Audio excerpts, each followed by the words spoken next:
स्थानिक गुन्हे अन्वेषण शाखा सांगली यांच्याकडून घरफोडी करून चोरीचा माल विकणाऱ्या आरोपीला जेरबंद करण्याची कारवाई करण्यात आली आहे।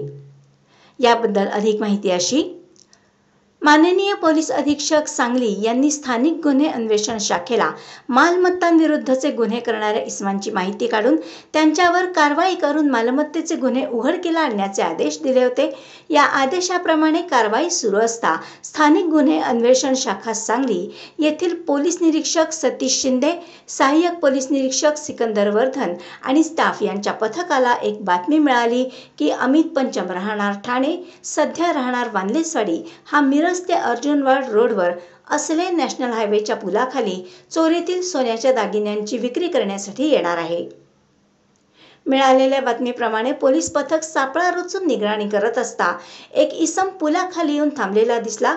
त्यास पळून जाण्याची संधी न देता ताब्यात घेऊन त्याची चौकशी केली असता त्याने आपले नाव अमित राकेश पंचम असे असून वय 30 आणि सध्या राहणार वानलेसवाडी असे सांगितले। सहाय्यक पोलीस निरीक्षक सिकंदर वर्धन यांनी पंचांसमक्ष त्याची अंगझडती घेतली असता त्याच्या हातातील पिशवीत सोन्या चांदीचे दागिने मिळून आले।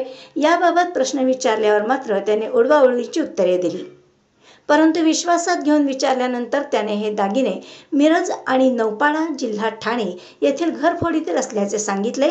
पोलिसांनी त्याच्या कबुलीची पडताळणी केली असता त्याच्यावर यापूर्वीही याच प्रकारचे गुन्हे दाखल असल्याचे आढळून आले।